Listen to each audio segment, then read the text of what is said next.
Indonesia, salam Nusantara dari Sabang sampai Merauke, dari Myanmar sampai Pulau Rote. Mantalah iman kita, mantalah kasih kita, mantalah pengharapan kita. Tentunya dalam Yesus Kristus menjadi Tuhan dan Juru Selamat kita dan Juru Selamat dunia. Jangan katakan bahwa Yesus bukan Tuhan. Jangan katakan pula bahwa Yesus bukan Juru Selamat. Dia adalah Tuhan, dia adalah Juru Selamat. Kalau engkau percaya, engkau akan diselamatkan. Engkau tidak percaya, engkau akan dihukum. Karena Yesus sudah berkata, akulah jalan dan kebenaran. Yohanes 3 ayat 36. Dan Yesus sudah berkata dalam Yohanes 4 ayat yang ke-6, akulah jalan dan kebenaran dan hidup, tiada seorang sampai kepada Allah kalau tidak melalui aku. Dan Petrus juga mengatakan dalam Kisah Rasul 4 ayat 12, dan keselamatan tidak dalam siapapun juga selain dalam Dia Yesus Kristus, karena di bawah kolong langit tidak ada nama lain yang diberikan kepada manusia yang olehnya kita diselamatkan. Puji nama Tuhan. Dengan hati percaya, masih ada satu, Yohanes 3 ayat 16. Karena begitu besar kasih Allah akan dunia ini, sehingga Ia mengaruniakan anaknya yang tunggal, supaya setiap orang percaya kepada Yang tidak binasa, melainkan beroleh hidup yang kekal. Dengan hati percaya engkau dibenarkan, dengan mulut mengaku engkau diselamatkan. Yohanes Roma 10 ayat 9 dan 10. Kiranya Tuhan Yesus memberkati, dan saya mengucapkan selamat malam, selamat kita beristirahat. Sebelum kita mendengarkan firman Allah, saya berdoa kekuatan Tuhan, kekuatan firman, kekuatan Roh Kudus, kekuatan doa dan kekuatan iman menyertai setiap kita. Puji nama Tuhan, kita berdoa. Terima kasih Tuhan, biarkan kami memiliki pikiran-pikiran yang baik yang mengubah kehidupan kami. Terima kasih dalam nama Yesus, amin. Efesus 4 ayat 23, demikian 23-24, supaya kamu dibaharui di dalam roh dan pikiranmu, dan mengenakan manusia baru yang telah diciptakan menurut kehendak Allah di dalam kebenaran dan kekudusan yang sesungguhnya. Wow. Jadi tema kita adalah pikiran yang baik mengubah kehidupan. Medan laga yang diperebutkan antara Allah dan setan adalah pikiran kita ini. Ini medan pertempuran. Karena inilah dasar dimunculkannya perkataan dan perbuatan di dalam kehidupan, baik itu orang yang benar, baik itu orang yang jahat. Kalau di pikirannya ini cermin ide-ide yang bagus, akan menghasilkan tindakan-tindakan yang bagus. Tapi kalau di pikirannya ini pikiran najis dan jahat, maka akan keluar tindakan-tindakan yang najis dan jahat. Dan itulah sebabnya saya mau katakan kepada kita, sebagaimana firman Allah katakan, supaya kita memikirkan perkataan ini, pikiran yang baik mengubah kehidupan. Jadi kalau pikiran kita baik, pikiran kita pikiran Kristus, maka saya yakin dan percaya hal-hal yang baik yang dipikirkan oleh Tuhan, yang dilakukan oleh Tuhan, yang dikerjakan oleh Tuhan, itulah yang akan kita lakukan. Tapi sebelum sampai ke sana, saya juga akan mengatakan bahwa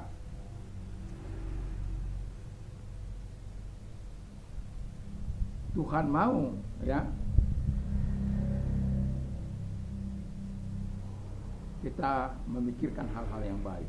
Saya sudah katakan tadi, dasar dimunculkan perkataan dan perbuatan adalah pemikiran. Dan kita sebagai orang percaya harus berhati-hati menggunakan pemikiran kita. Pikiran kita adalah medan laga yang diperebutkan antara Tuhan dan setan. Karena ada pikiran-pikiran setan atau pikiran-pikiran jahat. Nanti Anda bisa baca dalam Efesus 2 ayat 3. Ada pikiran-pikiran jahat. Dan Matius 7 ayat 21 sampai 23 juga ada pikiran-pikiran yang jahat. Hati dari mana ada meluap dan dipikirkan, ada percabulan, ada pencurian, ada pembunuhan, ada perzinahan, ada kejahatan, kelicikan, hawa nafsu, iri hati, kebencian, hujat, dan macam-macam yang menjadi pemikiran-pemikiran jahat itu. Supaya apa? Supaya orang-orang yang melakukan pemikiran-pemikiran itu, pemikiran-pemikiran jahat itu, akan melakukan sebagaimana yang dirancangkan oleh setan itu kepada dia. Dan kita sudah melihat bagaimana orang menjadi brutal ketika pikirannya, hatinya dipenuhi dengan hal-hal yang jahat. Itu sebabnya saya katakan pikiran ini adalah medan laga yang diperebutkan antara Allah dan setan. Kalau setan yang menang, maka hal-hal yang dikehendaki setan kita lakukan, atau dunia atau hawa nafsu, itu sejalan itu. Tapi kalau Tuhan yang menang, maka kehendak Allah, kehendak Tuhan, perintah Tuhan, itu yang akan kita lakukan. Nah, Alkitab mengatakan dengan jelas adanya 2 Korintus 4, ilah zaman yang membutakan pemikiran, dan itu perlu kita doakan supaya pemikiran mereka dibukakan dan menerima terang Injil, supaya mereka melakukan yang baik. Selama pemikiran mereka tidak dibukakan, sedangkan murid-murid saja dalam Lukas 24 ayat 45, maka Tuhan membuka pemikiran mereka, lalu mereka mengerti kitab suci. Karena Tuhan buka pemikiran mereka, maka mereka mengerti kitab suci. Kepada murid-murid saya sering saya katakan, maka Tuhan membuka pemikiran saya sehingga saya mengerjakan matematika. Maka Tuhan membuka pemikiran saya, maka saya mengerti bahasa Jepang, maka saya mengerti bahasa Korea, dan lain sebagainya. Itu perlunya saya katakan kepada anak-anak didik saya, supaya mereka meminta kepada Tuhan dengan sungguh-sungguh agar Tuhan membuka pemikiran mereka. Sehingga kalau untuk orang yang ujian, Tuhan membuka pemikiran mereka supaya jangan menyontek itu. Dan itu perlunya pelatihan dilakukan kepada mereka. Nah, jadi pemikiran kalau itu baik, kita akan mengerjakan hal yang baik. Kalau itu jahat, maka itu akan melakukan hal-hal yang jahat. Lalu ada pemikiran-pemikiran Kristus. Ya, baca nanti dalam Filipi 4 ayat yang ke-7. Jadi adanya pikiran-pikiran Kristus, kita harus memelihara hati kita, karena ketika hati kita tercetus kepada pemikiran, timbul pemikiran, maka kita harus memelihara juga pemikiran kita supaya kita tundukkan kepada Allah, kita serahkan kepada Allah, supaya Allah yang menuntun kita. Itu sebabnya kami memiliki pikiran Kristus. Dalam 2 Korintus juga di sana dikatakan bahwa mereka memiliki pikiran Kristus. Dalam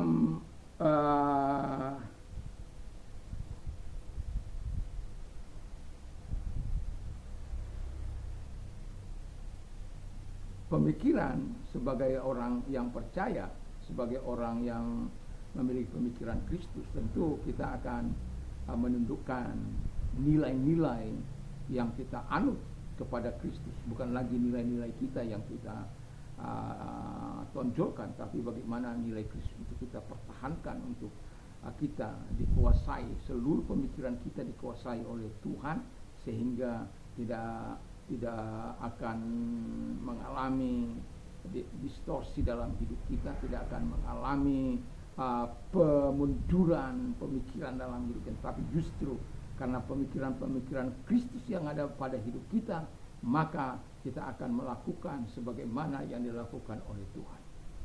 Dan itu penting bagi kita sebagai orang-orang yang percaya. Yang ketiga, kata firman Allah, adanya orang-orang yang berpikir dewasa. 1 Korintus 14 ayat 20 dikatakan, saudara-saudara, janganlah sama seperti anak-anak dalam pemikiran. Jadilah anak-anak dalam kejahatan, tetapi orang dewasa dalam pemikiran. Wow. Jadi kalau anak-anak dalam pemikiran itu pelintat-pelintut dia. Sebentar dia A, sebentar dia B, sebentar dia C, sebentar suka-suka aja lah. Kalau dibilang kenapa begitu, ya suka-suka saya lah. Kalau suka-suka kita ya hancur lah. Tapi kalau suka-sukanya Tuhan, orang dewasa itu nggak suka-sukanya. Dia ada perhitungan, dia ada dasar pemikiran, dia ada premisnya yang dibuat supaya tidak bertentangan dengan nilai-nilai yang ada. Nah, itu sebabnya Alkitab katakan, jadilah anak-anak dalam kejahatan. Jadi mungkin kalau pemikiran, kan kadang-kala pemikiran ini Bisa saja dia layang, tiba-tiba kena jisan datang. Tiba-tiba datang hal-hal yang tidak menyenangkan. Ya, kita orang anak-anak kecil kan, ampuni saya Tuhan, kan gitu ya. Anak-anak itu kan suka apa langsung, saya salah, nangis dia. Udah salah nangis lagi. Karena mudanya ya mengalami perubahan itu. Lalu kemudian dikatakan bahwa tetapi dewasa dalam pemikiran. Ya. Itu sebabnya ayat tadi dalam apa yang kita baca, supaya dalam ayat pasal Efesus 4 ayat 24 itu, dan mengenakan manusia baru yang telah diciptakan menurut kehendak Allah dalam kebenaran dan kekudusan yang sesungguhnya.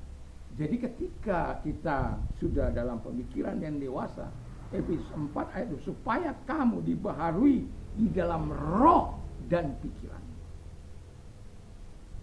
Bayangkan kalau roh kita sudah diperbaharui oleh Tuhan dan pikiran kita sudah diperbaharui oleh Tuhan. Pemikiran Kristus itulah yang ada pada kita. Dan tindakan yang kita akan lakukan adalah sesuai dengan kebenaran.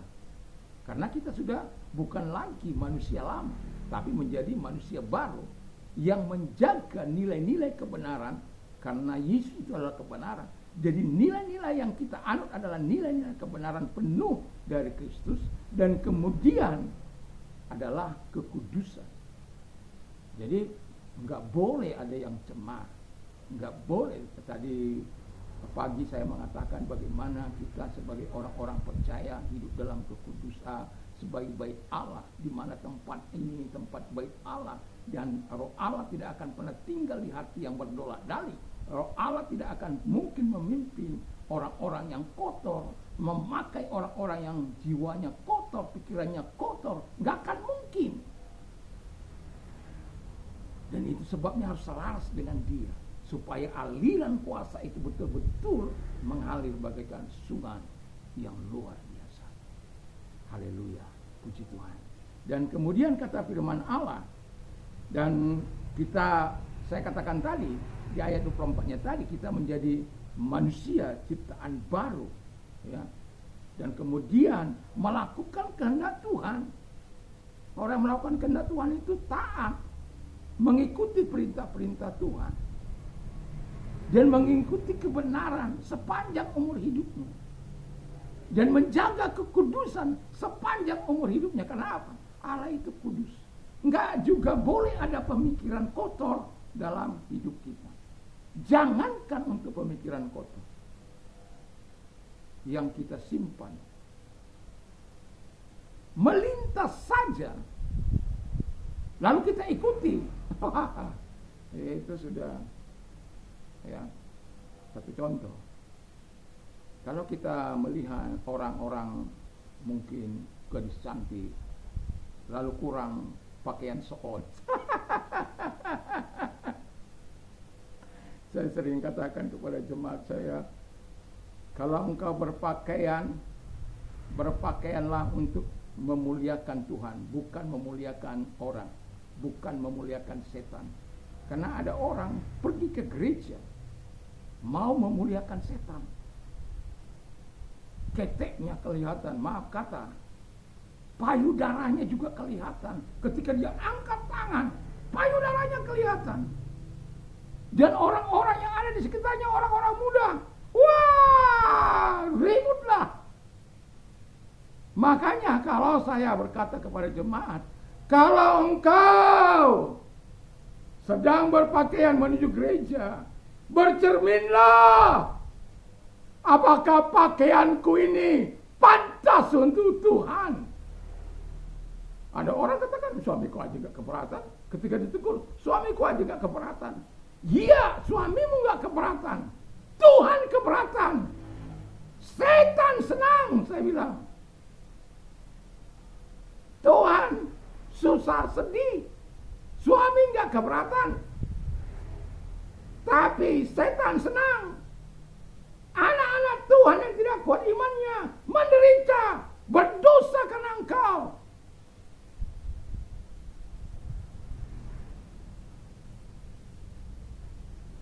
kali saya lagi berkhotbah di remaja di Surabaya. Kan remaja-remaja itu suka pakaian-pakaian yang apa.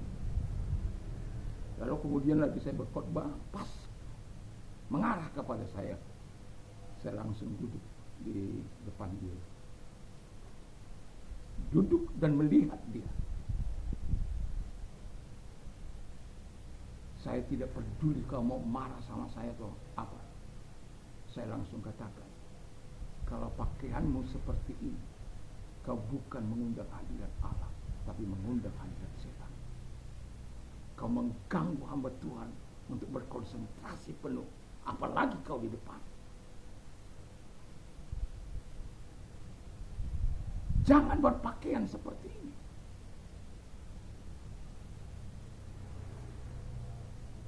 Pakaian yang sopan lah. Yang lebih bahannya. Kalau lebih bahannya itu sampai ke bawah. Jadi orang lebih senang. Tidak mengundang setan. Sepanjang ibadah itu setelah dia tunduk dan menutup, baru saya katakan kepada mereka remaja-remaja kutub. Sampai saya bilang, kalau kau diperkosa orang, jangan salahkan orang, salahkan diri. Dia mengundang hawa nafsu orang-orang yang tidak bertobat. Jangankan orang yang bertobat pun bisa engkau bikin tak bertobat. Dan itu penting supaya engkau menyadari bahwa Tuhan itu bersama dengan engkau. Dan itulah sebabnya saya katakan pikiran yang baik mengubah kehidupan. Kalau pikiran kita ini pikiran Kristus, pikiran orang dewasa, maka kita tidak akan melakukan hal-hal yang menyakiti hati Tuhan. Tapi justru kita melakukan untuk kemuliaan Bapa di surga. Tapi kalau pikiran kita jahat, kita akan melakukan tindakan-tindakan yang jahat. Dan itulah harapan saya, supaya kita tidak melakukan hal-hal yang jahat, tapi melakukan sebagaimana pikiran-pikiran Kristus yang ada dalam hidup kita. Di dalam nama Yesus, mari kita berdoa. Terima kasih Tuhan, kiranya Tuhan menolong kami, memberkati kami, sehingga setiap kami Tuhan Bapa di surga menikmati segala kebaikan, pemikiran yang memuliakan Tuhan, yang membawa pembaharuan bagi hidup kami. Terima kasih Bapa di surga, dan kami juga berdoa kepada orang-orang yang sakit. Kalau engkau orang sakit, angkat kedua belah tangan kita berdoa. Dalam nama Yesus, segala sakit penyakit aku perintahkan keluar, dan oleh bilu-bilu daripada Tuhan Yesus engkau sembuh, oleh kuasanya engkau sembuh.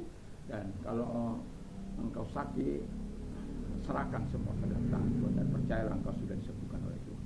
Dan kalau engkau mengalami banyak pergumulan, persoalan ekonomi, nyatakan kepada Tuhan apapun persoalan-persoalan, mari angkat kedua belah tanganmu, kita menyerahkan persoalan-persoalan kita kepada Tuhan.